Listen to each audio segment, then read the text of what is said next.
biznes qilasiz, daromad olasiz deb soliqchi kelib tekshirgan paytda 3 yillik daromadingizni bittada olib ketadi. Bizga keladigan klientlar shu davlat soliq qo'mitasi, soliqlar bo'yicha muammosi bor klientlar bo'lsa, ular soliqchilar bilan qanaqa qilib gaplashishni bilmaydi. Qonunchilikda nima yozilgan, nima ruxsat berilgan, nima ruxsat berilmagan. Instagramda ko'rib olib, qanaqadir 4-5 ta rolikni ko'rib olib, men ustasiman deb o'ylaydiganlar ham bor, lekin aslida unaqa emas. Uni ichiga kirish kerak.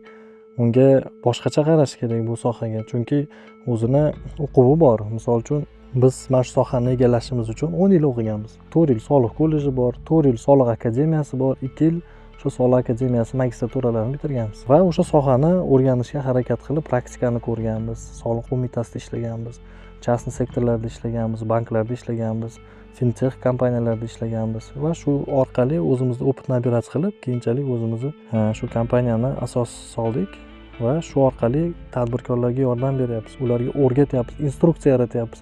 Misol uchun bitta tasavvur qilib ko'ring, siz shuncha yildan beri biznes qilasiz, daromad olasiz deb soliqchi kelib tekshirgan paytda 3 yillik daromadingizni bittada olib ketadi. Shtraflar bilan, soliqni noto'g'ri hisoblagani bilan, oddiy narsadan e'tibor beradigan joylarda e'tibor bermaganligi uchun, nozik nyuanslarni yaxshilab o'rganmaganligi uchun, kimdandir instruktaj olmaganligi uchun oxirida 3 yillik daromadini bittada olib chiqib ketyapti soliqchi.